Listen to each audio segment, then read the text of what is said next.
Hello and welcome to 54th episode of knee pain relief series. I am doctor Varun Vasil और आज हम इस video में बात करेंगे 3 mistakes and causes of knee pen.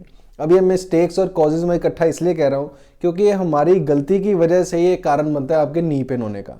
और आपने 53rd एपिसोड जिसमें मैंने बताया था कि किस तरह से हमें स्टेयर चढ़ना चाहिए, वो आपने बहुत पसंद किया, उसके लिए बहुत बहुत धन्यवाद।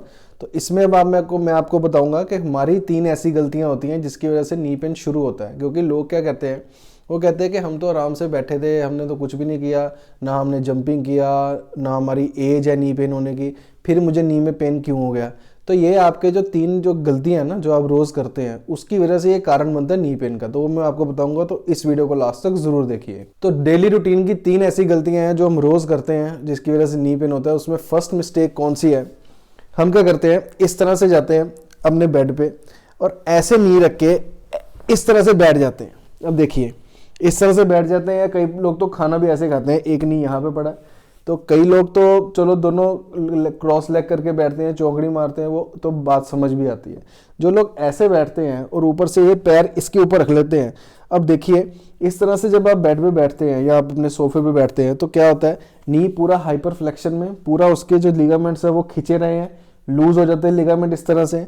और ऊपर से ये जहाँ टांग आप इसके ऊपर रख लेते हैं पैर के ऊपर, उससे हमारी जो नी की है इंटरनल रोटेशन, जो रोटेशन है वो भी इंटरनल रोटेशन इस तरह से हो जाती है, जिसकी वजह से सारा स्ट्रेस जो है वो हमारे मीडियल मेनिस्कस के भी ऊपर भी पड़ता है, MCL लिगामेंट पे पड़ता है, बाकी ACL लिगामेंट जो रोटेशन को वो फोकस करता है, जो रोटेशन को संभालता है, उसमें भी जोर पड़ता है। अब आप मेनिस्कस, लिगामेंट और नी के जितने बाकी प्रॉब्लम आ रही हैं, जैसे ऑस्टियोआर्थराइटिस होता है, सारा गैप तो आप खुद कम कर रहे हैं, फिर आप कहते हैं कि मैंने ऐसी कौन सी गलती कर दी जिससे नी पेन हो गया। तो ये जो चीज़ है ये आपको समझ नहीं आती क्योंकि हमें इसमें बैठते हुए पेन नहीं होता। तो ऐसा ज़रूरी नहीं कि जिसमें बैठते हुए पेन नहीं हो रहा वो चीज़ आपके लिए बहुत अच्छी है। ऐसी चीज़ को अवॉइड कीजिए।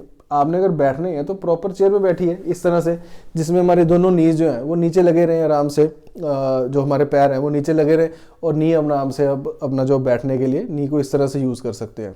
नी पेन से रिलेटेड आप सभी प्रोडक्ट्स sukoonphysicaltherapy.com पे जाके आप उसको बाय कर सकते हैं। उसके नए नए कॉम्बोज हैं जिसमें हमारा रेजिस्टेंस लूप, फोम रोलर, नी पिलो और नी प्रेस बॉल है।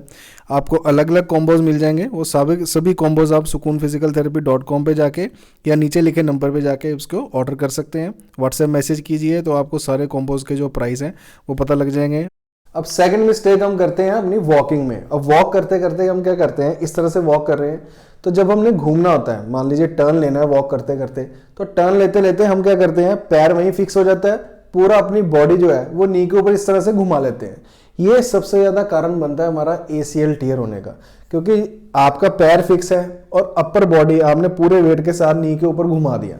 तो इससे हमारे जितने मेनिस्कस टीयर होते हैं, ACL टीयर होते हैं। अब बार बार अगर आपका पैटर्न ही ऐसा बना हो कि आपकी हैबिट ही ऐसी है कि चलते चलते आपने मुड़ना ही ऐसे, तो बार बार जब उस पर टीयर होते हैं, इंजरी होती है, तो एक उसको एक झटका चाहिए होता है। तो वो झटका जब उसको लगता है, तो क्योंकि नी आपके लिगामेंट इतने वीक हुए होते हैं बार बार उसी पैटर्न में, तो जब उसको एक झटका लगता है तो मेनिस्कस भी टीयर हो जाता है और ACL भी टीयर हो जाता है। फिर आपको ऐसा लगता है कि पता नहीं मेरा नी कितना वीक था कि हल्का सा सडन जर्क लगा और मेरा जो लिगामेंट है वो टीयर हो गया। ऐसा नहीं है, एक सडन जर्क की वजह से नहीं, ये जो आपका पैटर्न है, खराब पैटर्न, बार बार ये उसके ऊपर ओवरलैप करता गया, बार बार रेपिटेटिवली एक प्रॉब्लम आती रही, इसलिए वो वीक हो चुका था। उसको एक सडन जर्क चाहिए था जिसमें उसकी जो कैपेसिटी थी उसको होल्ड करने की वो नहीं रही।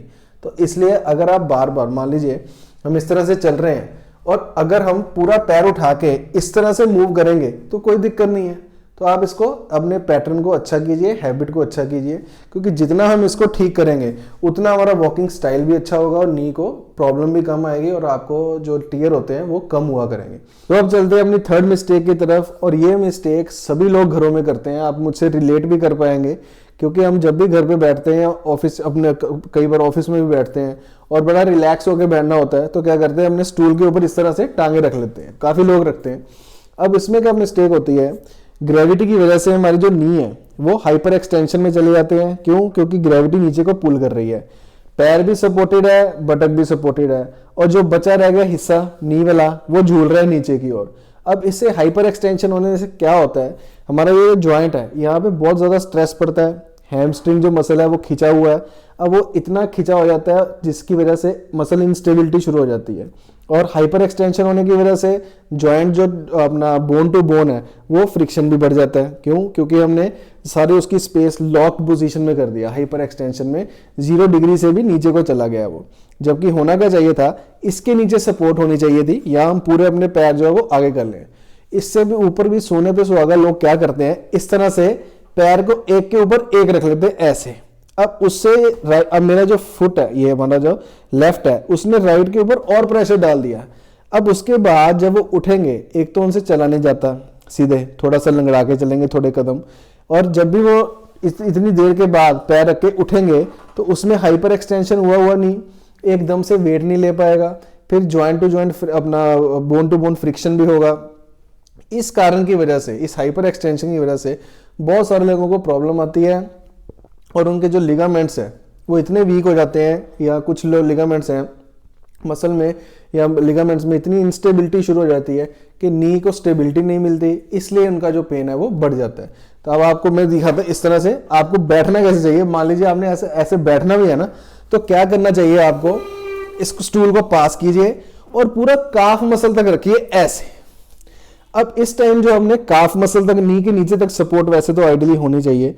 अब अगर आपके काफ मसल या नी तक सपोर्ट मिल जाता है, अब आपकी पोजीशन जो है वो ठीक है। वैसे तो ऐसे बैठना कम चाहिए, अगर बैठना भी है तो नी को इस तरह से सपोर्ट दे दीजिए, नहीं तो बहुत बड़ी प्रॉब्लम होगी। सciatica वाले लोगों को भी ज़्यादा देर इस पोजीशन में नहीं बैठना चाहिए, क्योंकि उनके जो बटक के नीचे जहाँ से sciatic नर्व निकलती है, पास करती है पेरिफॉर्मिस मसल से, इसके ऊपर मैंने वीडियो भी बनाया हुआ है पेरिफॉर्मिस सिंड्रोम पे। और हाँ, एक मैंने वीडियो नी के ऊपर भी बनाया कि किस तरह से बैठना चाहिए, वो भी जाके जरूर देख लेना, उसका लिंक डिस्क्रिप्शन में दे दूंगा, बहुत ज़रूरी वीडियो है। अगर आपने नी के लिए ऐसे बैठना है तो अपने काफ और नी के नीचे तक, वहां तक सपोर्ट रखिए, फिर कोई दिक्कत नहीं है। और इसमें भी ज़्यादा से ज़्यादा आधा घंटा बैठ सकते हैं, उसके बाद इसको चेंज करिए।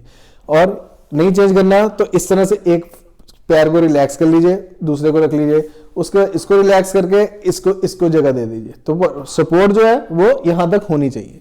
तो ये थी हमारी 3 मिस्टेक्स। उम्मीद है आपको ये वीडियो पसंद आया होगा।